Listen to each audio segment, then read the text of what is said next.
Hay lugares donde ni los soldados quieren quedarse después del anochecer. Zonas que no aparecen en los mapas, operativos que jamás se registraron y patrullas que regresaron, pero no completas. Dicen que en la sierra, durante un operativo nocturno, un pelotón entero escuchó algo moverse entre los árboles. No eran animales, no eran civiles y definitivamente no era el enemigo que esperaban encontrar. Los radios comenzaron a fallar, las luces se apagaron y algo empezó a llamarlos por su nombre. Esa noche, hombres entrenados para la guerra sintieron miedo, porque hay cosas que no se enfrentan con balas. Apaga las luces, sube el volumen y reza, porque esto es el último despertar. Archivo clasificado operativo Sombra 17. Lo que estás a punto de escuchar no aparece en ningún informe oficial. No hubo bajas registradas, no hubo reporte público y oficialmente nunca ocurrió. Era noviembre, la sierra estaba fría, húmeda, cubierta por una neblina tan espesa que parecía tragarse el sonido. Un pelotón de 8 elementos fue desplegado para reconocer una zona donde, según inteligencia, se movía un grupo armado. Nada fuera de lo normal. Operativo nocturno, silencio total, comunicación por radio en canal cerrado. El líder del pelotón, el teniente Salas, tenía años en campo. Había visto enfrentamientos, emboscadas, cuerpos mutilados, pero esa noche algo era distinto. Desde que bajaron del transporte táctico, el bosque se sentía incorrecto. No había insectos, no había viento, no había absolutamente nada, solo ese silencio pesado. A las 02:13 de la madrugada, uno de los soldados, Ramírez, susurró por el radio: «Mi teniente, escuché algo. No eran pasos, no eran ramas rompiéndose. Era como si alguien caminara arrastrando algo metálico, muy lentamente, entre los árboles». Salas ordenó formación defensiva, visores nocturnos activados, y ahí fue cuando lo vieron. A unos 40 metros, una figura, de pie, inmóvil.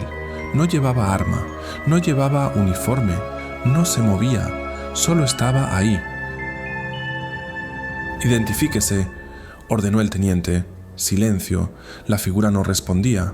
Uno de los soldados iluminó con lámpara táctica, y en ese instante, la figura ya no estaba. No corrió, no se escondió, simplemente ya no estaba. A las 02:21, el radio comenzó a fallar. Estática. Voces cortadas y luego una transmisión que no provenía de ningún canal abierto, una voz distorsionada, susurrando. «Salas». El teniente sintió que la sangre se le fue al suelo, porque esa voz era idéntica a la suya. Uno de los elementos, Torres, que estaba en retaguardia, dejó de responder. Lo llamaron 3 veces, nada. Cuando giraron para revisar, no estaba. Ni ruido, ni disparo, ni grito, solo su rifle en el suelo, aún caliente. La neblina comenzó a espesarse, los árboles parecían más juntos, más cercanos. Ramírez empezó a hiperventilar. «¡Nos están rodeando!». Pero no había calor en los sensores, no había movimiento térmico, nada humano. Y entonces lo escucharon otra vez, ahora más cerca. Algo caminando, arrastrando metal, lento, pesado, deliberado. La figura volvió a aparecer, esta vez a solo 15 metros, más alta de lo que recordaban, demasiado alta. Sus extremidades parecían incorrectas, como si estuvieran mal articuladas. No tenía rostro, o al menos no uno humano, solo una superficie oscura, hundida. Y entonces imitó la voz del soldado desaparecido. «Aquí estoy», pero la boca no se movía. Uno de los elementos abrió fuego, ráfaga directa al pecho, impacto confirmado, la figura se dobló, pero no cayó, se quedó quieta, como absorbiendo algo, y luego dio un paso hacia adelante. Los radios murieron por completo, las linternas comenzaron a fallar, y uno por uno, las luces del equipo táctico comenzaron a apagarse. Salas ordenó retirada inmediata, pero cuando intentaron volver por el mismo camino, el sendero ya no estaba. El GPS marcaba coordenadas inexistentes, como si el terreno se hubiera movido, como si el bosque los hubiera tragado. A las 02:47, la base recibió una transmisión breve, distorsionada. Solo se alcanzó a entender: no es humano. Imita. No le disparen. Y luego, un grito, no de dolor, de terror. Transmisión perdida. Al amanecer, otro equipo fue enviado. Encontraron 5 rifles tirados, cascos, equipo intacto, pero ningún cuerpo, ni sangre, ni señales de arrastre, solo marcas en la tierra, como si algo muy pesado hubiera sido arrastrado en círculos, y en el centro, un árbol marcado con 8 cortes profundos, uno por cada elemento. El caso fue archivado como desorientación en zona de alta interferencia. Las familias recibieron notificación de desaparición en operativo. Nunca se recuperaron los cuerpos, pero semanas después, en radios militares de esa misma zona, comenzaron a escucharse voces pidiendo ayuda, voces de soldados que oficialmente ya no existían. Y si alguna vez escuchas tu propia voz llamarte en medio de la noche, no respondas, porque puede que no seas tú, puede que sea algo aprendiendo a hacerlo.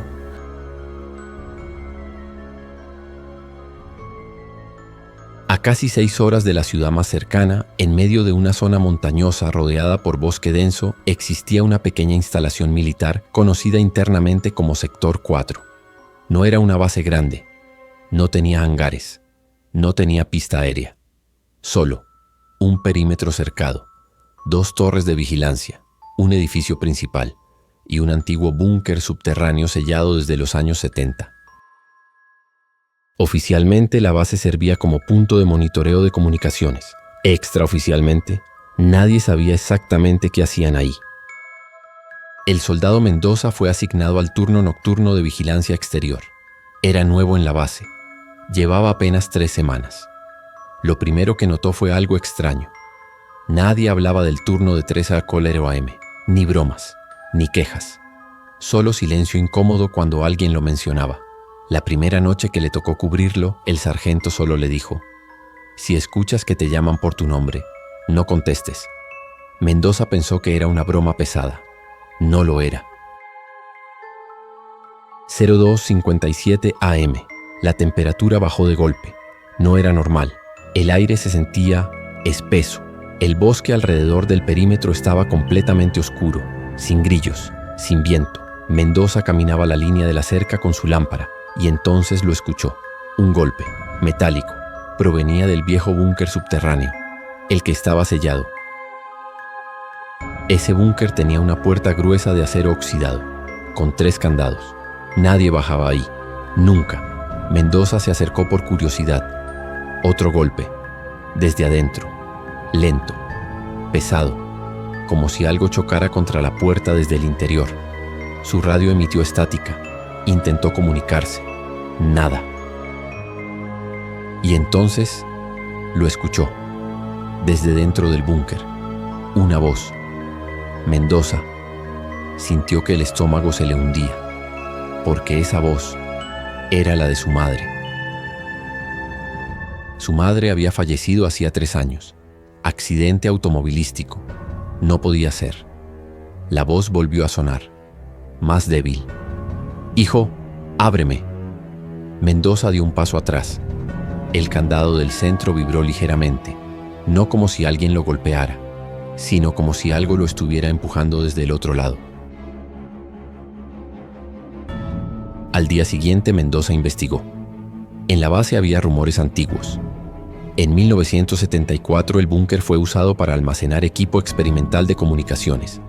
Intentaban desarrollar tecnología capaz de interceptar frecuencias no registradas. Durante las pruebas, comenzaron a captar transmisiones. No eran rusas, no eran estadounidenses, no eran humanas. Y lo peor, las transmisiones respondían cuando los técnicos hablaban. 0312 AM, otra vez el golpe. Pero esta vez, no venía solo del búnker.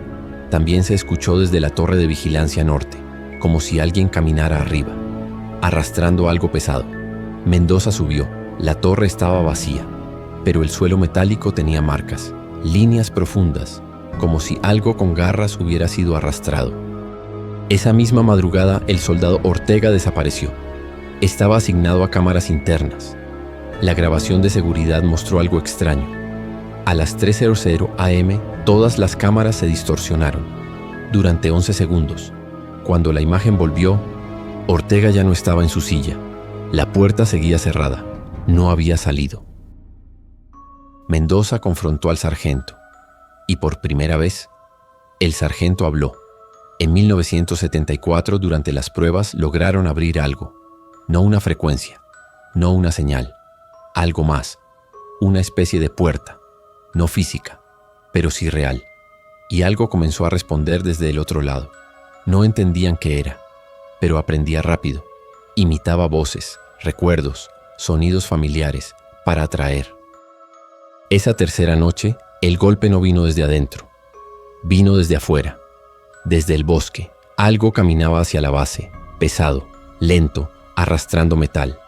Las torres reportaron movimiento, pero los sensores térmicos no detectaban calor. Solo vacío. La figura cruzó el perímetro, sin activar alarmas, y se detuvo frente al edificio principal. Las cámaras captaron una silueta alta, demasiado alta, extremidades largas, torcidas y sin rostro, solo una superficie oscura que parecía absorber la luz. El radio de Mendoza se activó solo. Ya estoy adentro. La voz era la suya, pero él no estaba transmitiendo. En ese momento las luces de la base comenzaron a apagarse una por una. El generador falló. Oscuridad total. Y desde el pasillo principal, pasos, lentos, arrastrando metal. A la mañana siguiente llegó un convoy. La base estaba intacta. Puertas cerradas, equipo en su lugar. Pero no había nadie, ni Mendoza, ni el sargento, ni los 14 elementos asignados. El búnker estaba abierto, los candados en el suelo, y dentro, nada. Solo una pared metálica cubierta de marcas, como si algo hubiera intentado salir o entrar.